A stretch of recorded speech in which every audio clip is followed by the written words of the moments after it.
तुम्हारे कल्याण का कोई और मार्ग है ही नहीं, एकमात्र भगवान का नाम जप भजन। जहां आपको उपदेश दिया जा रहा हो भगवान का आश्रय लो, भगवान का नाम जप करो, उसी से मंगल होगा, वो सत्य बात है। इसके सिवा कोई कहता हो हम तुम्हारा परम कल्याण कर देंगे, हम तुम्हारा अपने बल से कुछ कर देंगे, तो मुझे लगता है कि इन बड़े महापुरुषों से बढ़कर कोई नहीं है सृष्टि में, कोई नहीं इन बड़े महापुरुषों से बढ़कर। ये क्या कह रहे हैं? बेटा परीक्षित, तुम्हें तक्षक से डर लग रहा है? बोले ना गुरुदेव, अब करोड़ों तक्षक साक्षात मृत्यु का रूप धर के आ जाए तो आपने जो मुझे अमृत पिलाया इसके बल से मुझे कोई भय नहीं। बेटा ब्रह्म स्वरूप परीक्षित, अपने स्वरूप में स्थित रहना, और कह के चल दिए। ये नहीं रोका कि तक्षक को रोक लेते। इतने बड़े बड़े ब्रह्म ऋषि बैठे हुए थे, जब भागवत सुना रहे थे किसी ने भी तक्षक को रोकने की बात की क्या? क्यों? एक ब्रह्म ऋषि का श्राप है, भगवान का विधान है। तो ये रोग, ये नाना प्रकार के संकट हमारे पूर्व कर्मों के अनुसार आते हैं। एकमात्र भगवान का भजन करके हम इनको सहे, और अगर अपना अगला जन्म ना होने पावे, हो भी तो भगवत भक्त मनुष्य के रूप में हो, नहीं तो भगवान को हम प्राप्त हो जाएं। कोई भी दंभ नाटक काम नहीं करता, ध्यान रखना।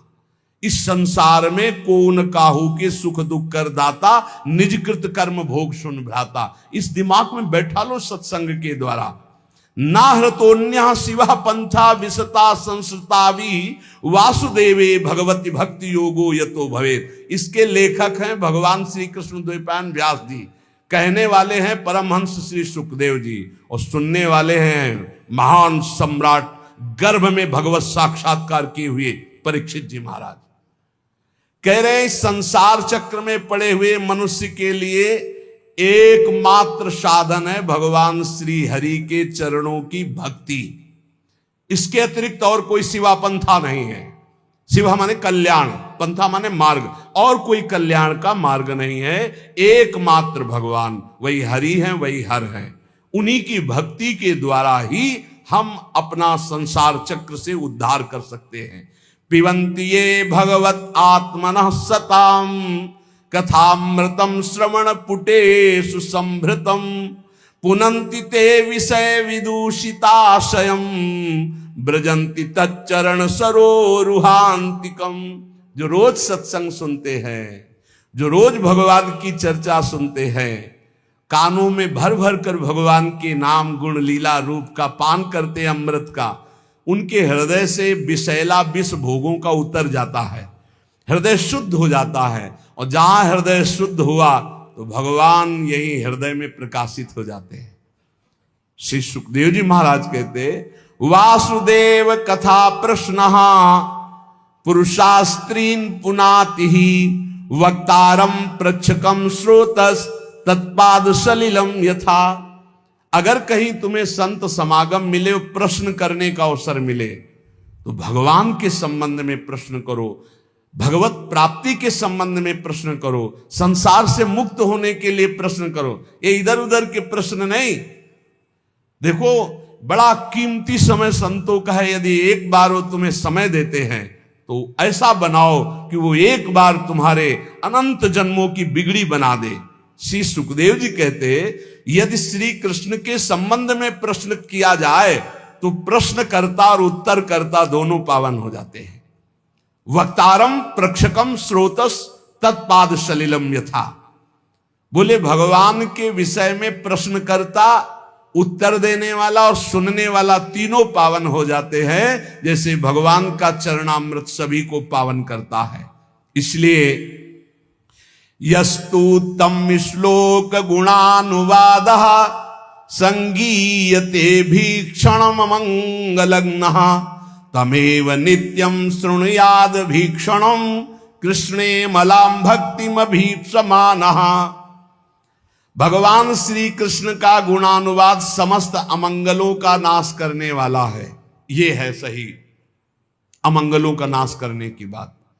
अगर आप भगवत चर्चा करते, जैसे एक दिन नरकों का वर्णन किया कि उस ऐसे ऐसे वाले नरक जाते हैं, तो बहुत लोगों ने प्रार्थना की कि उपाय भी तो बताओ कैसे बचे।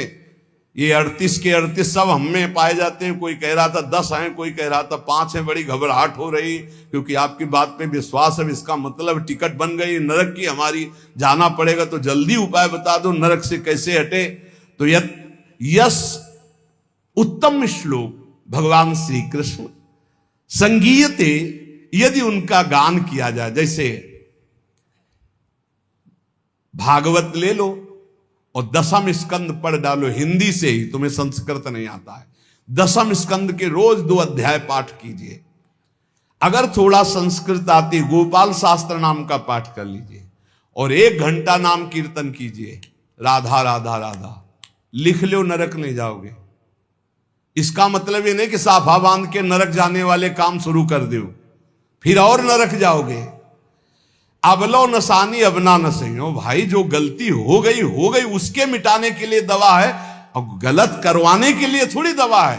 परहेज करो, सदगुरु वैद्य बचन विश्वासा, संयम यह न विषय कयासा। संत सदगुरुदेव जो परहेज बता रहे कि ये अब मत करना और ये नाम रूपी दवा खाओ तो निश्चित भवरोग नष्ट हो जाएगा। ये बात है। अमंगल अशुभ प्रारब्ध नष्ट करने की सामर्थ्य किसमें? भगवान की चर्चा में, भगवान की लीला कथा में, भगवान के नाम गुणगान में। ये बिल्कुल संशय रहित बात है, बिल्कुल संशय रही बात। नित्य निरंतर जो भगवान का नाम जप करते, लीला गुणानुवाद करते हो, जगत मंगल करने वाले होते हैं। यन्नाम ध्येयम म्रियमाण आतुरः, बड़े अमृतमय वचन है। पतन स्खलन वा विवशो गृणन पुमान, विमुक्त कर्मार्गलम उत्तमाम गतिम, प्राप्नोति अच्छन्ति न तम कलौ जनाः। ध्यान दीजिए, यन नामधेयम म्रियमाण आतुरः, जो मरने जा रहा हो, चाहे पशु हो, पक्षी हो, मनुष्य हो, कोई हो, यदि वो नाम नहीं ले पा रहा तो आप सुना दो भाई, इतनी कृपा कर दे उस जीव के ऊपर तो तुम्हें बहुत बड़ा पुण्य होगा। मरणासन पुरुष को नाम सुनाने के बराबर त्रिभुवन में कोई भी पुण्य नहीं है, इससे बड़ा कोई पुण्य। जैसे कोई पशु पक्षी मरने जा रहा हो, नजदीक जाके राम कृष्ण हरि या राधा राधा राधा सुना दिया, अब वो मरने जा रहा, घंटा 2 घंटा 4 घंटा 10 घंटा में भी मरेगा तो अब उससे कोई पाप होने वाला नहीं, वो भगवान को प्राप्त होगा, क्योंकि नाम कथन और श्रवण का एक ही फल होता है।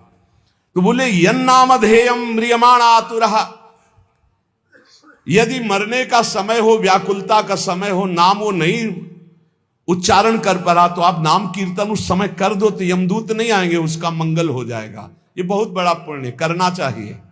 आसपास कहीं सुनो कि कोई पधार रहा है तो रज ले, चरणामृत ले, जाओ उसके मुंह में डालो, कोई परिचय नहीं, हमें कोई परिचय नहीं, वो भगवान का अंश है, उसे भगवान की प्राप्ति करानी हो। जाके थोड़ी देर बैठ के राधा राधा राधा, घर वालों से कोई मतलब, और बस उठे और चलावे, उसका मंगल हो गया। कोई पशु पक्षी मर रहा हो, अंतिम समय भगवान नाम सुना दे, यन्नाम ध्येयम म्रियमाण, मरने के समय घंटे 2 घंटे 10 घंटे तक जो बेशुद्ध हो रहा है, अब उससे कोई पाप कर्म करने वाला नहीं, वो आखिरी समय ही माना जाएगा और उसको नाम सुना दिया जाए, उसका मंगल हो जाएगा। कोई बड़ी आतुरता में या गिरते समय या फिसलते समय या विवश होकर उच्चारण कर ले राधा राधा हरि हरि, तो कहते सारे कर्म बंधन उसके नष्ट हो जाते हैं। विमुक्त कर्मार्गलम उत्तमाम गतिम, वो उत्तम भगवत गति को प्राप्त हो जाएगा। पर हाय रे कलयुग, कितना चिल्ला चिल्ला के कहा जा रहा है, फिर भी लोगों की नाम में रति नहीं हो रही, नाम आराधना से विमुख हो रहे हैं, भगवत आराधना से विमुख हो रहे हैं। पुंसाम कलिकृतान दोषान द्रव्य देशात्म संभवान, सर्वान हरति चित्तस्थो भगवान पुरुषोत्तमः। कलयुग में बड़े दोष हैं। जब परीक्षित जैसे महाभागवत की बुद्धि खराब कर दी और मरे हुए सर्प को उठा करके ध्यानस्थ ऋषि के गले में डाल दिया, तो सोचो और किसकी बुद्धि बख्शेगा। यदि नाम चल रहा है, नाम पहारू दिवस निशी, रात दिन नाम का पहरा है, तो कलयुग के अभद्र प्रवेश नहीं करेंगे। ये वाणी जी हमारी कह रही। बोले जिते विनायक शुभ अशुभ विघ्न करे नहीं कोई, विघ्न करे नहीं कोई, डरे कलिकाल कष्ट भय, डरे कलिकाल कष्ट भय, हरे सकल संताप हरसि हरिनाम जपत जय। यदि नाम चल रहा तो कलयुग का कोई प्रभाव नहीं होगा। कलयुग के बहुत दोष हैं, ये हर वस्तु को दूषित कर रहा है, हर विचार को दूषित कर रहा है। सब दोषों का मूल अंतःकरण का अपवित्र हो जाना है। परंतु सर्वान हरति चित्तस्थो भगवान पुरुषोत्तमः, जब कोई नाम जप करने लगता है तो भगवान हृदय में बैठकर कलयुग के सारे दोषों का नाश कर देते हैं। इसलिए श्रुतः संकीर्तितो ध्यातः पूजितश्चात् दृढ़तोऽपि वा नृणाम धुनोति भगवान हृतस्थो जन्मायुता अशुभम। जो भगवान के गुणों का, भगवान की रूप की महिमा का, लीला का, नाम का, धाम का कीर्तन करता है, गायन करता है, श्रवण करता है, भगवान की सेवा करता है, भगवान उसके हृदय में विराजमान होकर प्रकट, और एक दो जन्म के पापों की बात क्या, हजारों जन्मों के पापों के ढेर भस्म कर देते हैं। यथा हेम निस्थितो वह्निर दुर्वर्णम हंति धातुजम एवमात्मगतो विष्णु योगिनाम अशुभाशयम। जैसे सोने को अग्नि में डाल दो तो उसका मल नष्ट हो जाता, चमकने लगता है, ऐसे ही भगवान साधकों के हृदय में जब सुमिरन किया जाता है निरंतर, तो भगवान हृदय में प्रकाशित होकर अविद्या को भस्म कर देते हैं, अशुभों को भस्म कर देते, दिव्य ज्ञान प्रकाशित हो जाता है। नाम जप, लीला कथन, लीला श्रवण, ये बहुत जोर की बात है। विद्या तपः प्राण निरोध मैत्री तीर्थाभिषेक व्रत दान जप्यै नात्यंत शुद्धिम लभतेन्तरात्मा यथा हृदिस्ते भगवन्त्यनन्ते। विद्या, तपस्या, प्राणायाम, समस्त प्राणियों के प्रति मित्र भाव, तीर्थ स्नान, व्रत दान और भी साधन, ये अंतःकरण को पवित्र करने वाले हैं, पर वैसी शुद्धि नहीं होती जैसी भगवान के स्मरण से होती है। इसीलिए कहते हैं नाम जप करो, क्योंकि नाम जप स्मरण से भगवान हृदय में प्रकाशित होते हैं। तो जहां भगवान हृदय में प्रकाशित होती, जैसे सूर्य उदय होने पर अंधकार खत्म, ऐसे भगवान के प्रकाशित होने पर अज्ञान नष्ट हो जाता है। मृत्यु नजदीक है। म्रियमाणैरविध्येयो भगवान परमेश्वरः आत्मभावम नयत्यंगो सर्वात्मा सर्व संश्रयः। मृत्यु के निकट पहुंच रहे हैं हम सब, क्रम से क्रम आता चला जा रहा है समय। बस जैसे जैसे संकेत मिलते जाते हैं लोग भयभीत होते। भयभीत नहीं होने की बात है, कमर कसो, डट के अपना काम बना लो। अब जितनी श्वासें, जैसे एक सूचना मिली कि कैंसर हो गया, सूचना मिली अब आपका दिल फेल होने वाला है, कोई भयानक रोग, अब घबराने की जरूरत नहीं। राधा राधा राधा राधा, अब तो चलना है श्री जी को। घबराने से मृत्यु हमारा कोई रोग थोड़ी मिटा देगी, हमारा कोई मृत्यु का भाव रुक थोड़ी जाएगा, वो तो मरना ही पड़ेगा। तो राधा राधा राधा, अमर हो जाओगे। मृत्यु के निकट जो लोग पहुंच रहे हैं, एक ही काम है, नाम जप, भगवान का स्मरण। मान लो हम सब निकट जा रहे हैं मृत्यु के, बिल्कुल निकट जा रहे हैं। 50 वर्ष निकल गए, ऐसे लगे कि कल निकल गए। ये वर्ष के वर्ष ऐसे निकल जाते, लगता ही नहीं कि वर्ष निकल गए। कैसा माया मनोरंजन में फंसा है। जिसका मृत्यु का निकट समय आ रहा है, उसको चाहिए नाम में वृत्ति लगा दे, सब छोड़ो, राधा राधा राधा राधा। तो बोले अब हमारा तो अभी जवान है, और गर्भई में मृत्यु आ जाती है, शिशु अवस्था में आ जाती, जवान अवस्था में आ जाती। हर समय नाम जप करो। सबके परम आश्रय जब भगवान का नाम लिया जाता है, और नाम लेते हुए शरीर छूटता है, तो भगवान की प्राप्ति होती है। अंतिम मति सो गति ही। राधा तो किशोरी जो मिल जाएंगी पक्का। नारायण बोला तो पक्का नारायण मिल गए। कलयुग में बहुत दोष हैं, परंतु इसमें एक सबसे बड़ा गुण है। भगवान के नाम संकीर्तन से जो लाभ मिलता है, वो किसी साधना से नहीं मिलता। गुण कीर्तन, नाम कीर्तन, जैसे अपने लोग बैठकर खूब कीर्तन करते हैं विविध ध्वनियों में, और प्रभु के जस गाते हैं, सुधा निधि 42 लीला चतुरासी जी। सतयुग में ध्यान करने से, त्रेता में बड़े बड़े यज्ञों से द्वापर में विधि पूर्वक पूजा सेवा से जो फल मिलता था, कलयुग में केवल नाम कीर्तन से, नाम जप से प्राप्त हो जाता है। कलयुग का विशेष कृपा प्रसाद है। संसार सिंधु मति दुस्तर मुत्त तीर शोर नान्य प्लवो भगवता पुरुषोत्तमस्य लीला कथा रस निषेवण मंतरेण पुंसो भवेद विविध दुख दवार्दितस्य।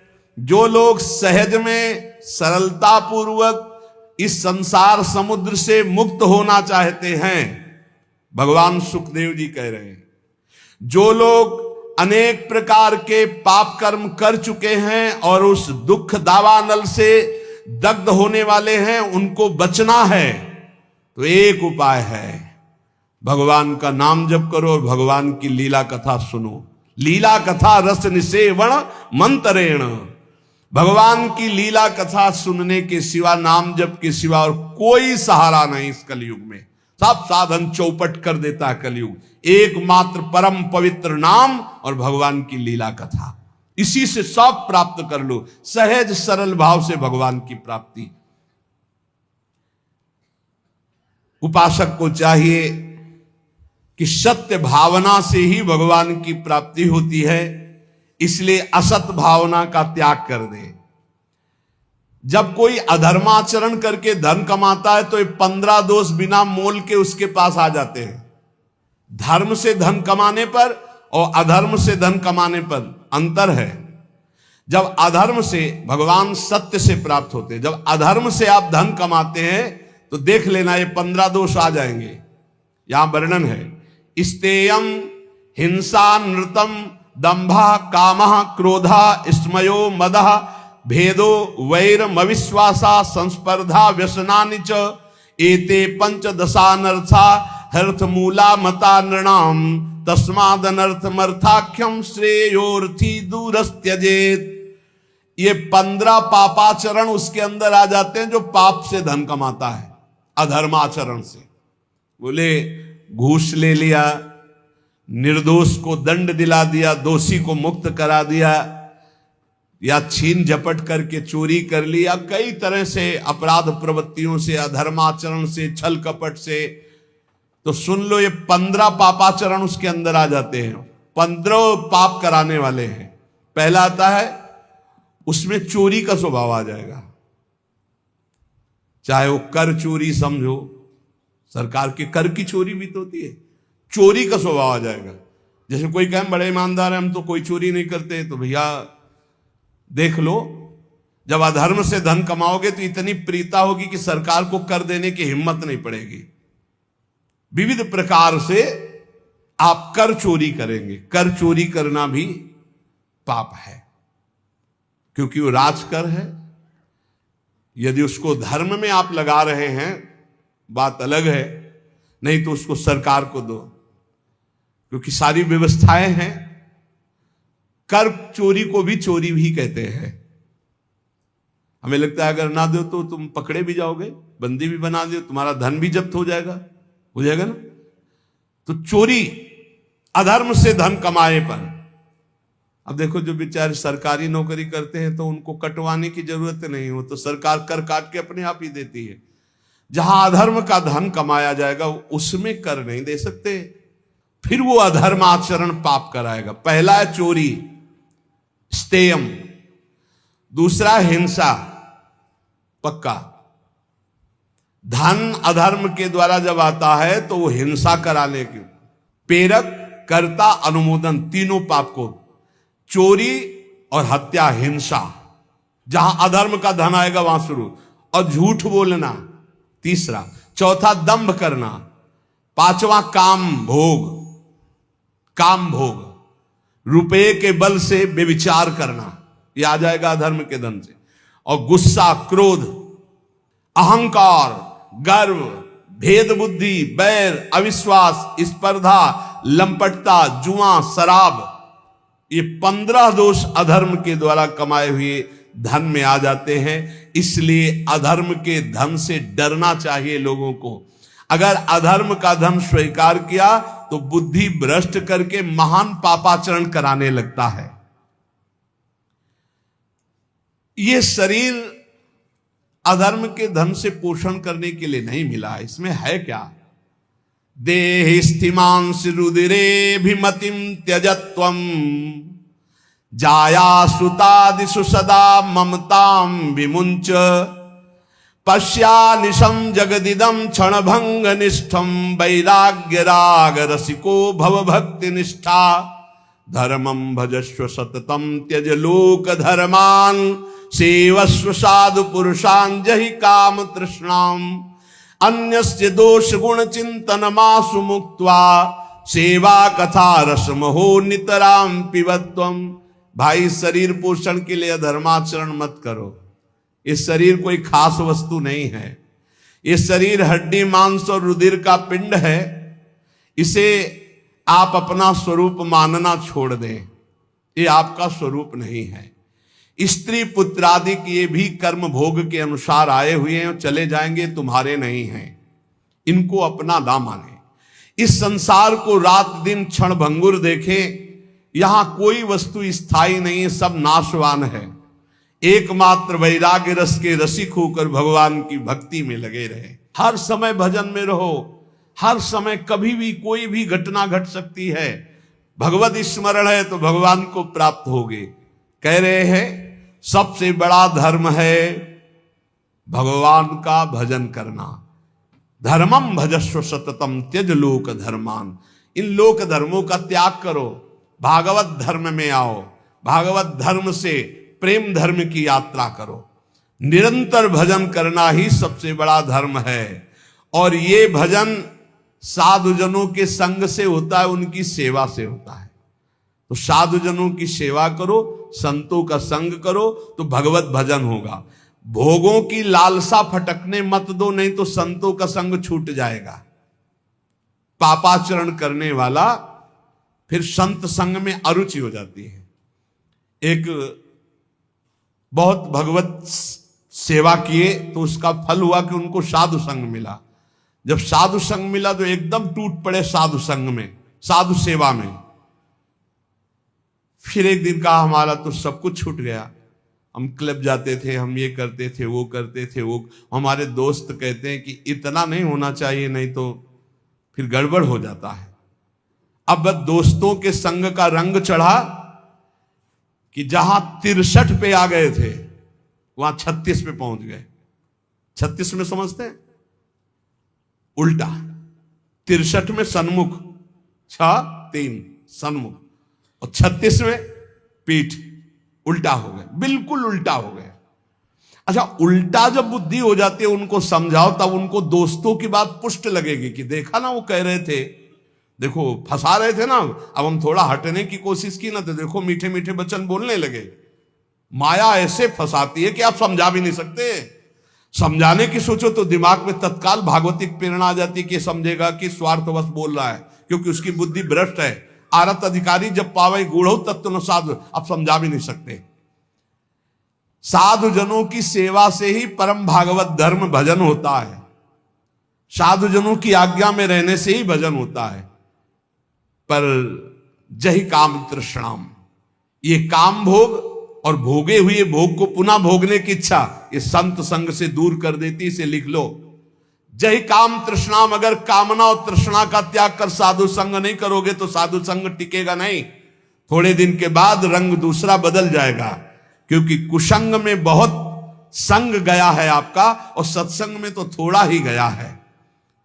बहुत चमत्कार है कुसंग का, सत्संग से भी ज्यादा।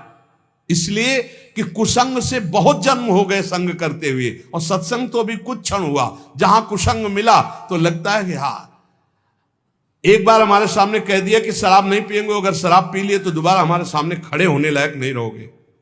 तुम्हारा मन तुमको इतने दूर हटा देगा कि तुम सामने नहीं आओगे, और आओगे भी तो ऐसे ही होगा। ऐसे नहीं हो सकते।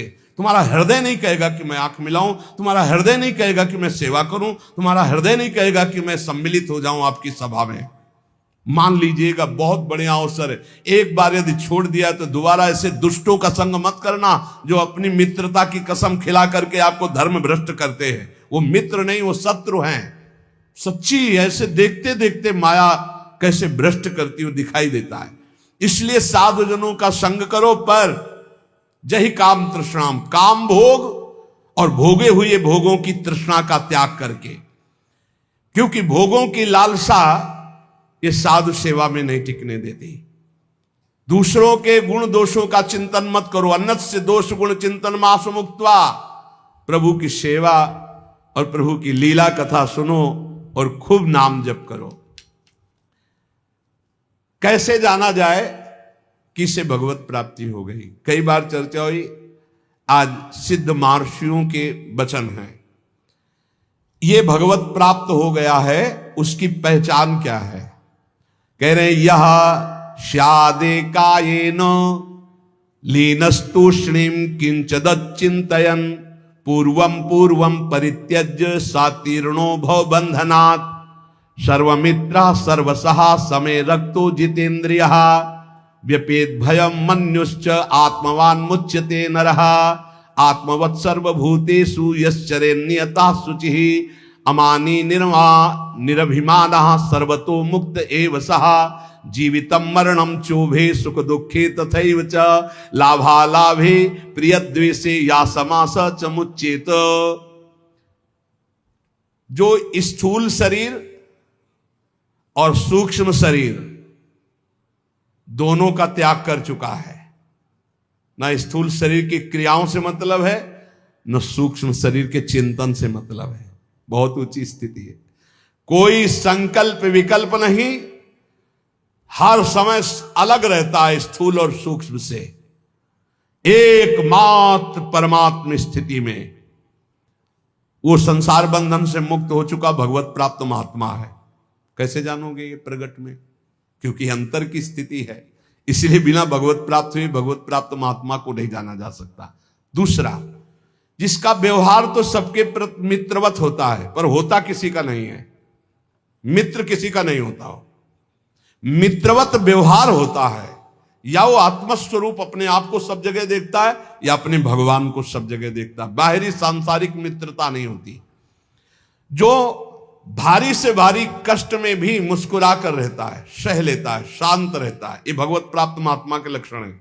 सबसे मित्रता का व्यवहार पर कोई मित्र नहीं है। सब कुछ सह लेगा, चाहे जितना कष्ट आवे। ये भगवान की प्राप्ति की वृत्ति है। और उसका मन किसी भी भोग में जाता ही नहीं है। खान पान क्रियाएं सब ऐसे होंगी, लेकिन मन किसी भोग में नहीं जाता। वो सदैव अपने स्वरूप में रहता है, इंद्रियों में नहीं, भोगों में नहीं, मन में नहीं। किसी भी तरह से उसे क्रोध दिलाया जाए तो उससे क्रोध नहीं आएगा भगवत प्राप्त महात्मा को। ये भी पहचान भूल कर बैठोगे। सनकादि ब्रह्म प्राप्त है ना, सनकादि सनक सनंदन सनातन, और डंडा लगा दिया, बेत लगा दिया जय विजय ने, तो गुस्सा आ गई ना, रोक दिए ना, तो गुस्सा आ गई, 3 जन्म का साथ दे दिया। क्या भगवत प्राप्त नहीं है? क्रोध की लीला होना और क्रोध आना अंतर है, ये बात समझना है। बार बार लोमस जी भगवत प्राप्त महात्मा है, काकभूषुंड जी काट देते हैं कि मुझे साकार भगवान के दर्शन चाहिए, निराकार की बात तब करना जब रामचंद्र जी का दर्शन कर लूं तब। साथ दे दिया, काक की तरह बार बार चेष्टा, क्रोध आ गया। तो वो विचार करते हैं, द्वैत के बिना क्रोध कैसा? अगर द्वैत तो ज्ञान कैसा? क्रोध की लीला होना और क्रोध होने में अंतर है। कभी भगवत प्राप्त महात्मा में क्रोध नहीं आता। कैसा लीला और क्रोध का पहचान कैसे है? जैसे पानी में रकील खींचो, कितनी देर टिकेगी? खत्म। ऐसे महात्माओं का क्रोध होता है, वो लीला वाला। जो संसारिक पुरुष का होता है वो 10 वर्ष बाद भी देखेगा तो जलन आ जाएगी कि यही है, और 5 मिनट बाद आप उनसे मिलो जो आपसे गुस्सा थे, पानी पानी एकदम, बिल्कुल कहीं क्रोध है ही नहीं। तो वो क्रोध की लीला थी, वो क्रोध नहीं, कोई द्वेष नहीं। तुम हृदय को जान ही नहीं सकते, हृदय को नहीं जान सकते जो भगवत प्राप्त महात्मा है। मनस्वी वो जीवन मुक्त कहा जाता है, जिसको किंचन मात्र क्रोध नहीं होता, किंचन मात्र किसी सबसे मित्रता पर मित्रता नहीं है, सबसे मित्रता है पर मित्रता नहीं है, सब कुछ सह लेता है, उसका मन किसी भोग में जाता ही नहीं, वो सदैव पवित्र रहता है। समस्त भूतों के प्रति अपने ही समान वर्ताव करता है। व्यवहार, भूतों का मतलब प्राणियों को होता है, भूत मत समझ लेना। जिसमें अभिमान का लेस नहीं, गर्व का लेस नहीं, वो भगवत प्राप्त महात्मा होता है। जिसको जीने और मरने में समान भाव हो चुका है, सुख दुख में समान भाव हो चुका है, लाभ हानि में समान भाव हो चुका है, प्रिय अप्रिय में समान भाव हो चुका है, वही जीवन मुक्त महापुरुष है। जो सबके द्वारा किए गए तिरस्कार से भी दुखी नहीं होता और किसी का भी तिरस्कार नहीं करता, जो सुख दुख आदि द्वंद्वों से राग रहित है, वो सर्वथा जीवन मुक्त भगवत प्राप्त महात्मा है। जिसका इस संसार में एक भी शत्रु नहीं है, एक भी मित्र नहीं है, ना धर्म ना अर्थ ना काम, किसी से संबंध नहीं, वो जीवन मुक्त महापुरुष है। जो ना किसी नवीन भोग की आकांक्षा करता है, ना प्राप्त परिस्थिति से घृणा करता है, वो जीवन मुक्त महापुरुष होता है। जैसी परिस्थिति राजी है।